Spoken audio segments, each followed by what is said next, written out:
Hello everyone, welcome along to another edition of the Selangor Race Preview, looking at the meeting coming up this Sunday the 7th of July. It's a 9-race program commencing at 1:15 p.m. Now Course C will be back in operation there after a number of months. The rail is out 6 metres in the back straight and is out 10 metres in the home straight, and that will be for races 1 through to 6. Races 7 through to 9 will be contested on track number 2. No features to speak of. We've got a high-grade race later on in the program. It's a Supreme B event. That'll be programmed as race 6. More of that later. Let's have a look at the best bet for the program. Comes up in race 5, number 2. Revolution, who remains unbeaten there in 2 runs and is coming off a half-length victory over 1,300 metres in a Class 3 contest here 2 weeks ago. Now, he'll go up 4 kilograms from that winning performance, plus he comes from the wide barrier, barrier 9 to be exact, after scratchings. He may have to be used up initially, but I think he's going well enough to go 3 from 3 here in Malaysia. So that is my best bet, race 5, number 2, Revolution.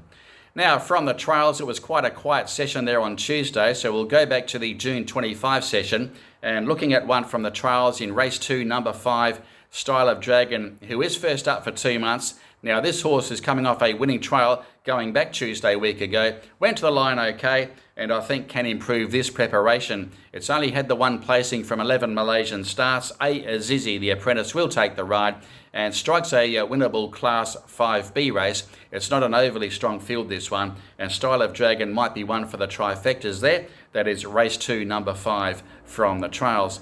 Having a look at the high-grade race, it is programmed as race number 6, the Supreme B contest over 1,400 metres. The field of 9, but 4 of those runners are Group 1 winners, so it's a lot of quality coming out of that race, including the Group 1 performers, Cheval Blanc, along with Good Fight, Pasir-Pinji, Blackthorn, and of course Good Fight and Cheval Blanc, both coming out of the Ipoh Gold Vase going back 3 weeks ago. Now, the format of that race can be misleading.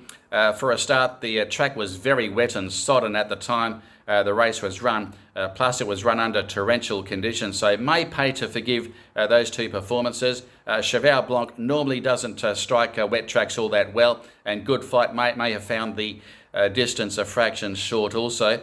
Of course, Pasir-Pinji coming off that last start win here 2 weeks ago, but Cheval Blanc I think is the one to watch, and I think can bounce back with a victory. The 2-time Group 1 winner in the past 6 months here in Malaysia. He's a 9-year-old. He's an absolute marvel at the moment, this grey fellow from the Frank Maynard stable, and continues to race well. Good Fight, I think, can improve on recent performances, and I think found the distance a fraction short in the Gold Vase last start. Stablemate Pasir-Pinji back in winning form 2 weeks ago. He has retained that very good form as well, always competitive at this level.